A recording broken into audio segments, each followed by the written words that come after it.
If you wouldn't let an untrained surgeon operate, why let an untrained clinician do a musculoskeletal ultrasound imaging test?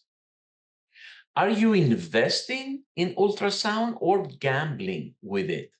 And do you know the difference between using an ultrasound machine and using it well? And is your lack of training costing your practice money and risking patient trust? This and much more today in our episode of Your Practice, Your Money, where clinical success meets financial freedom. See you in a moment.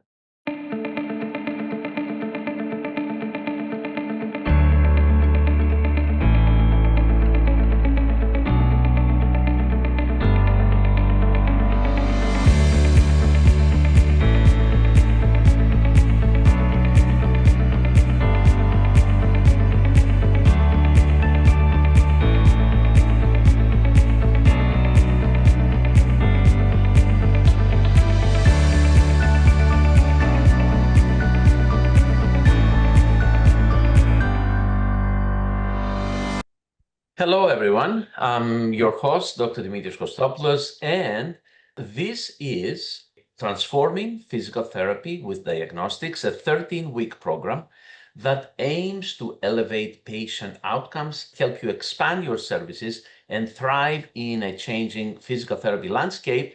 And it is also part of our podcast series, Your Practice, Your Money, where clinical success meets financial freedom. Tonight's episode will be a bit different. We're going to talk about not so much about the clinical issue in terms of how to scan or how to do an EMG, or even a business issue in terms of the business value of diagnostics, but we'll talk about competency in becoming a qualified professional to perform this type of testing. You bought a musculoskeletal ultrasound machine. You bought the machine because you saw this program, or you searched online, or you heard from a colleague that this is the new thing in town. This is a great new thing. This is a great clinical tool to use in your practice, and you are all excited. You start even advertising MSK Ultrasound. But here is the question. Do you actually know what you are using? Do you feel competent? Or even better, regardless of how you feel, are you really competent in performing a musculoskeletal ultrasound exam and giving to the patient the results and to the referring physician the results? Let's cut down the fluff and answer the actual question, which is that competency in musculoskeletal ultrasound is not optional. It is the foundation, whether you're a physical therapist, a chiropractor, a sports physician, an orthopedist, a general practice physician. If you are holding the probe, the ultrasound probe, you need more than access. You need skill, judgment, and a deep understanding of what you are looking at and why. In order to address this, I have invited today in the program my two colleagues and friends and co-founders of the American Academy of MSK Ultrasound, Dr. Rawat and Dr. Rizopoulos, and thank you both for joining me today. Musculoskeletal ultrasound and the degree of competency of someone performing it is something very important. And what makes it very important is not just the requirement by a state for the professional who is licensed in a specific subject to be able to perform it competently, but also the ethical requirement for someone to be able to perform it. So let me just ask a general question about this. What does it take in terms of the fundamental, basic training for someone to perform a musculoskeletal ultrasound imaging exam? Before I answer that, I think I agree that you said when you have a tool and some people buy it and they think, the tool will work itself and you don't have to invest as much time and your own time into learning that tool. It is a tool. Like we have stethoscope, we have a sphygmomanometer, we take the blood pressure, we have the tool, but if we do not have the skill, it's of no use, or it's of very limited use unless you rely more on digital and do not spend time in becoming the expert there. Now, initially, like there are two parts of learning, or in terms of like getting the tool, understanding the tool and using it. One is like understanding the basics and probe handling, which usually does not take too long. But then we start to understand the image that we are looking at, and that is a process, and it varies from person to person. You can spend some time by yourself working on it, but in true sense, you need a network, you need a peer, you need a mentor to help you through that process, so you understand what you're looking at. Like if you place the probe on a body part, it's going to show you some image. You have to understand what that image is and understand like there may be some type of images there which you can confuse for a pathology. So there is a liability here where you may see something and you may call it normal or abnormal. Both ways, it's not good. You should know what you're looking at because you don't want to overcall things and also you don't want to undercall things. That's my take. I would like to hear what Kostas has to say, his take on the skills. I agree.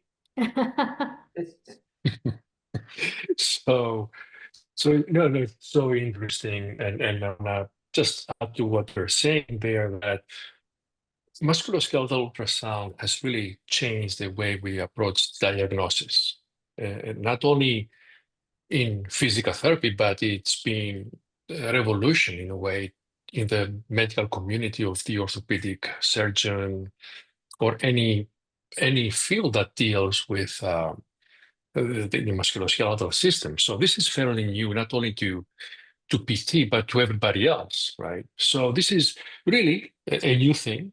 And with every new thing, there is a lot of interest. And with every new thing, also, there is also mishandling of the use of it, right? So until we find those standards, it takes some time because initially everybody sees that as a fad, it's a fashionable thing. Everybody wants to rush in and start doing ultrasound. And I did that myself. That was like maybe 12 years ago when I started looking into the idea. And I was so excited. And I got those courses somewhere. And I came back after 4 days and I had no idea how to utilize this awesomeness, right? I had no idea what I was looking at. And then I got kind of depressed. I'm like, I spent like, I don't know how much money back then. It was $6,000 or something for 4 days. And I got so upset that I came back and I had no idea how to utilize this awesome tool. So what I did, and of course we were working all together, guys. What we did, we started kind of scanning ourselves.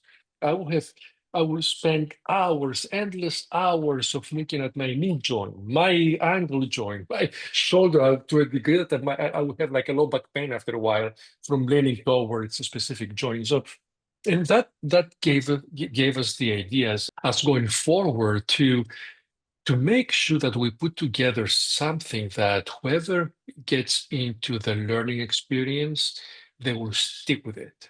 That new concepts are going to stay with this student and then the graduate and find their way to incorporate into their daily practice. So yes, ultrasound, MSK ultrasound is totally new, totally important. Unfortunately, education is not where it's supposed to be out there. There is a basic education, but as Dr. Rawat said, what is missing is that support in all these students or graduates to take that knowledge and apply it through time to become experts so you don't under or overdiagnose the pathology. And actually, I would say that what is stunning to me is that I have been told, not only by others who have witnessed this, but even when I have asked at a national conference and I speak to different therapists and, I ask about, are they doing MSK ultrasound? I say, yeah, sure, I'm doing.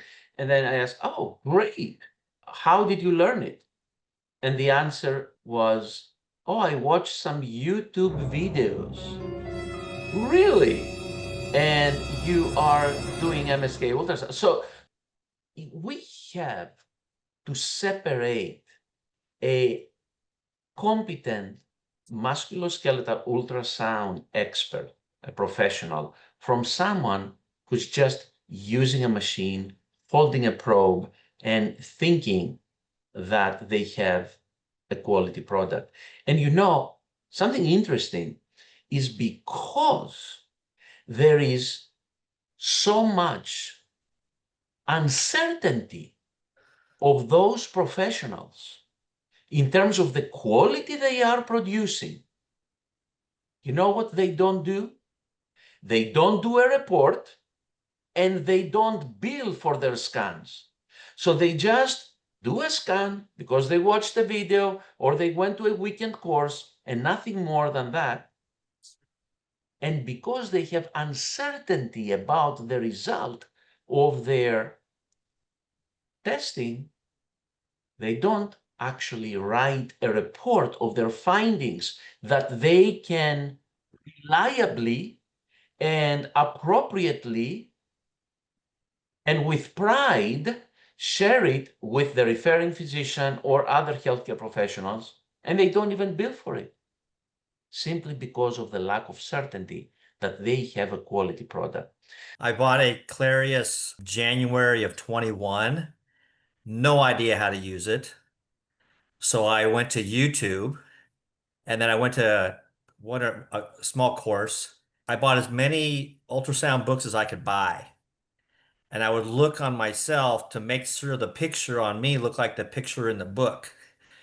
And I would just practice and practice and practice and practice. And I'm better, but I'm not as good as I could be. And I see mostly I see shoulders, hip gluteal, tendinopathies, knees, feet, and ankles. And I'm looking for fractures and tears. And so that's about where I'm at. But you're correct. I mean, be able to have a mentor. I've been self-taught. I really have been self-taught. And I've talked to some people that say you just got to do hundreds and hundreds and hundreds and hundreds, and you'll get better. But I think that's why I'm here, so I can learn more. But it changes my practice. And I charge $95 for an ultrasound, and I do a report. And so I'm not doing it for nothing. That's probably low. I don't know what do other people charge for an ultrasound? It does depend.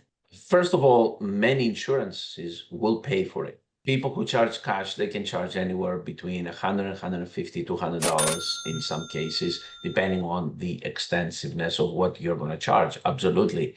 And I want to go back and ask Dr. Rawat and Dr. Rizopoulos, what training model do you believe produces truly competent musculoskeletal ultrasound practitioners, musculoskeletal ultrasound experts?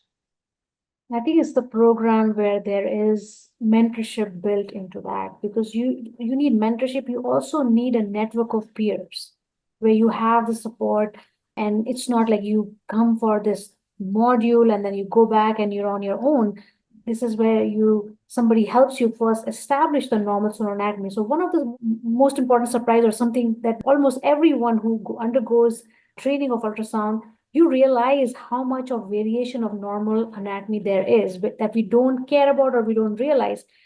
Not every tendon in every body is going to look the same. The same tendon can look different in all of us who are present here in this webinar.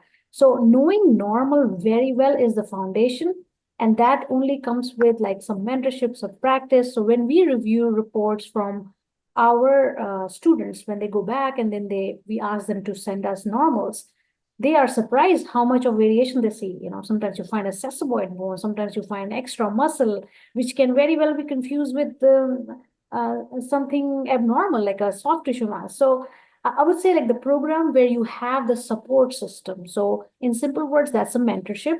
But other than mentorship, we have ongoing opportunities like this where we meet and discuss, we see each other's problem, challenges, and we brainstorm together. So you see like what other person who's at the same level as you going through the program is doing in their practice. So I think there's a lot of value in connecting with peers and the mentorship.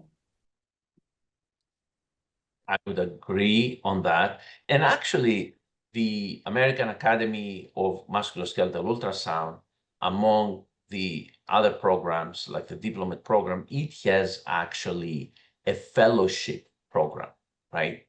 And I know what the AAMU's fellowship program is, but what is stunning to me is that I have seen out there other programs that they call themselves a fellowship, and there is zero mentorship in those fellowships. There is zero report reviews.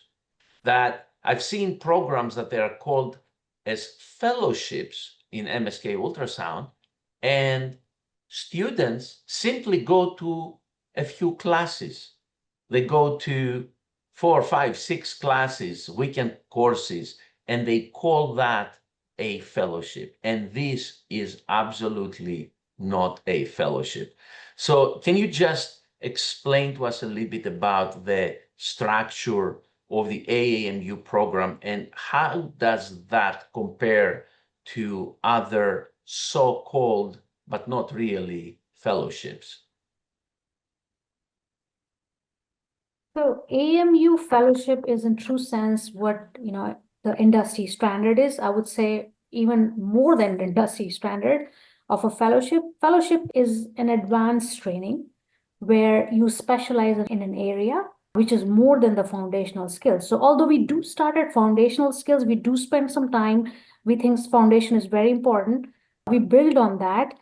Mentorship is at the core of AAMU Fellowship. So there is constant contact with mentor. You're paired with a mentor who's with you from the very beginning to the graduation. There is also a lot of emphasis in clinical integration. So it's not like we're just doing this didactic thing and throwing all the information at you. This is built in a very gradual format where you learn the foundational skills, then we build advanced skills on top of that. At the same time, you have this peer review and mentorship going on. We've put emphasis on clinical integration, more specifically, like you said earlier, report writing, that we want you to write report. We want you to send your product out there, wherever it needs to go, to insurance, to a referring provider, to the surgery team. And we want you to write like great reports, which are industry standard and they meet and exceed industry standards. So that is also a big emphasis. In fact, at AAMU, we have our own report writing tool, SonoScript, and I would let Dr. Rizopoulos talk about that. This tool, which is again at the core of our training program. The idea of a well-established place that somebody can really come in and learn the 100% what ultrasound is, it starts, of course, with an in-depth curriculum. As Dr. Rawat said, yes, anatomy, pathology, dynamic testing, this is something that everybody's teaching, of course, but you don't want to stop only on that level. You want to go beyond that, okay? And another thing, by the way, it is what kind of units you utilize to learn ultrasound? I know some groups or seminar groups that they teach on Lumifies. I mean, nothing wrong with the Philips Lumify equipment, but there is a big difference between a $5,000 unit to another, which is $25,000 unit. So you want to learn in a good quality machine to begin with. So at AAMU, we really pay attention to that level because, again, personally, I went through the Lumify initially, and it was not fun. It was so hard to learn from it. A good MSK ultrasound unit is important for anyone to learn the basics, the anatomy, the normal, what normal is before they go to pathology, and then start incorporating pathology to different cases. But to be able to incorporate pathology and understand it, you need to know how to go about something by having someone, your mentor, to help you out in what you're looking at. Because if 12 years in and I still do mistakes in my reports, and there is no perfection in this field. There's so much we learn every day. Everybody is different. Every tissue is different. Every layer of tissue changes. So imagine somebody that is new. If we want really to our profession to incorporate MSK ultrasound as the extension of us, as the big part of the physical therapy as a profession, then we gotta make sure that all these new graduates, all these new students, they have to really go through the right program and have the right mentor, be involved in webinars as we offer all the time with with the AAMU, and of course, be able to review the reports of these graduates and students. I want to emphasize the point that you just made, because it is also a responsibility that we have as a program for the profession. Because imagine a program that does not apply the proper tools of mentorship and report reviews and attention to detail and attention to the student to get them competent professionals. And you have then some hundreds of physical therapists or thousands of physical therapists at the end of the day going out there producing products that are not competent. How bad of a name that creates for the physical therapy profession, where then it becomes really a disgrace, and that is not okay. Yes, there is this app, SonoScript. It's an app that we put together through AAMU, and the need for that SonoScript came about when although it doesn't matter how many years I'm doing the MSK ultrasound, I would have to spend time afterwards to make a report. And sometimes because, again, it has to be perfect, that's my problem, the perfection, make sure that all the MDs that are going to receive the report is going to be so accurate, right? So I would have spent, like, for every scan that I did, another 20 minutes, sometimes half an hour to finalize a report. So because of that, and because of at the time it's so important to all of us as therapists, we came up with this app. And if you utilize this app while you are doing the scan, you have like your phone, and literally you can go through the app and click. There are selections of what you're looking at. If you find a strain of an ATFL strain or whatever is that, you can click the kind of problem which is already dictated on that app. So the minute you click on those problems, then you submit a report, and you have a report that requires a minor editing, and it's ready to be filed, it's ready to be uploaded to your EMR or send it to your referral sources. So it's a very quick way to get an accurate report while you're finishing the scan. You can have a report ready for you, waiting for you, maybe spend a few minutes to review it before you send it out.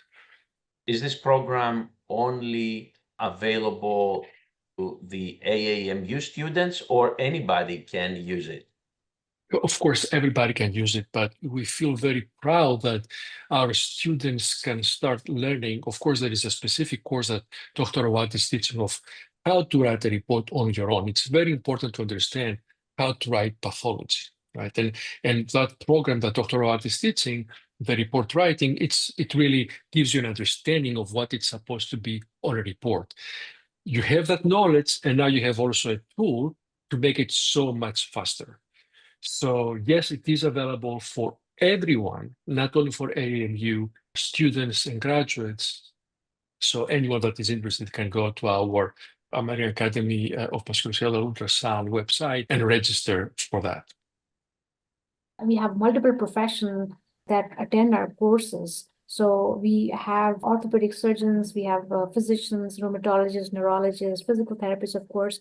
And the app is open to anyone who uses ultrasound within their practice. And this tool, this app can be used in writing reports quite efficiently. What happens with the American Academy of MSK Ultrasound, there is a bi-weekly webinar where they are discussing clinical cases. It's very, very interesting and very useful because at the end of the day, you are learning what you are learning from a textbook. You are learning what you are learning from a video.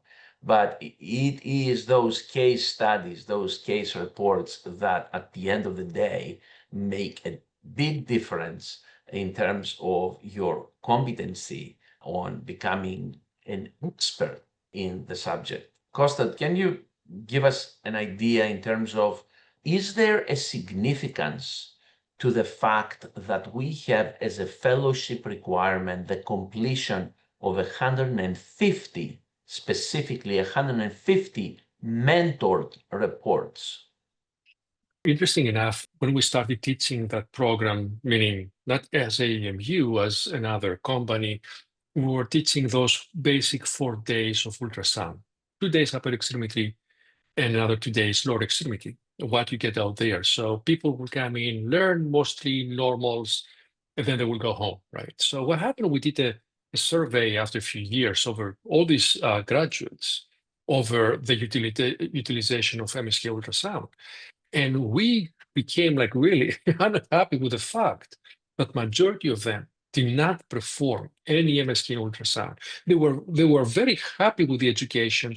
They were very happy with the whole process, ecstatic that they got like so many hours of continuing education or something so unique. But what's the point?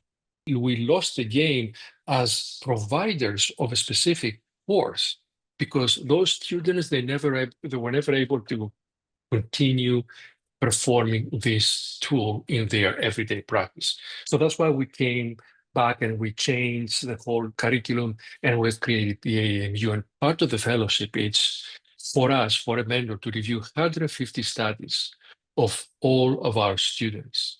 Now, this is extremely important. That's the only way for somebody to do the mistake, to be corrected, so they will know how to go back and do more. It's not only that, okay, that's a good image, that's not a good image. There is also the references. Oh, you know what? You can do better in this image. Take a look at this video, read that article. So that exchange, it's so valuable that can really make the difference in staying with that product and going through successfully by incorporating it as a tool in your everyday practice. And every misdiagnosis as a result of lack of competence, every poor scan damages your credibility and your clinic bottom line, because insurers do not care about your good intentions, but only about your outcomes. And incompetence gets to be expensive. There are medical, legal claims, lost patient trust, and clinical errors. So you're not just putting gel on a shoulder, you're putting your name, your practice, and your money on the line with every scan that you're doing. So it's very important that it is competent. When you're competent, you treat better, you refer better, you collaborate better, you feel better at the end of the day. And you are making MSK ultrasound service a true clinical asset and not just a marketing gimmick. As a matter of fact, a question that I've been throwing out there, from a philosophical point of view, is that are you confident or just exposed? There is a big difference between those two, because sometimes if you're not confident in what you do, you feel totally exposed. And what do? You don't want to confront it. You stop using it. You run away from it. And that's why, as I said before, some professionals do not even consider about billing for the service or doing reports. Well, you can't fake good scanning. People know, the referring physicians know, and eventually you'll know when the results don't match the promises. Any final words from you, Kostas? So this is the supraspinatus. This is the short axis of the supraspinatus, and that's what you get. That's what you learn. The first thing, everybody's teaching how to identify a normal supraspinatus, which is the tire on the rim. That's how we call that. Okay, you have the cortex here, hyaline cartilage, you have the tendon, and you have then the deltoid. Very straightforward, easy to learn. But then you go to the point of this, and you have that in front of you. Now, this is where the trouble starts. What kind of tear is that? How severe it is? How do you call that? There is a degree of expertise that you have to get involved in order to know whether it's is it articular, is it bursal, is it interceptions, is it full thickness incomplete tear, there are so many layers, okay? And this is where all the structural of the idea of this AAMU is to spend as much time as possible for all of our students and candidates and graduates to really know how to nail down this diagnosis. All right, that's awesome. Thank you, Costa, and thank you, Mohini, for doing this today. I hope this was an eye-opener for all of those who have already, in some capacity, learned, perhaps not the best way, but learn in some way MSK Ultrasound, and those who are planning to learn more. We hope that they get the idea that competency is not a bonus. It is the price of admission. So if you are in this space, in the space of MSK Ultrasound, be in it for real. Get trained, get assessed, and get competent. Because in the end, it's your name on the report, your patient in the chair, and your reputation on the line. Thanks for tuning in today. And remember, good scanning is not luck, it's skill. And you owe it to yourself to build it. All right, see you all next week. Have a good night. Thank you. Night. Here is your takeaway from today's podcast. Competency is not a bonus. It's the price of admission. If you are in this space, be in it for real. Get trained, get assessed, be competent.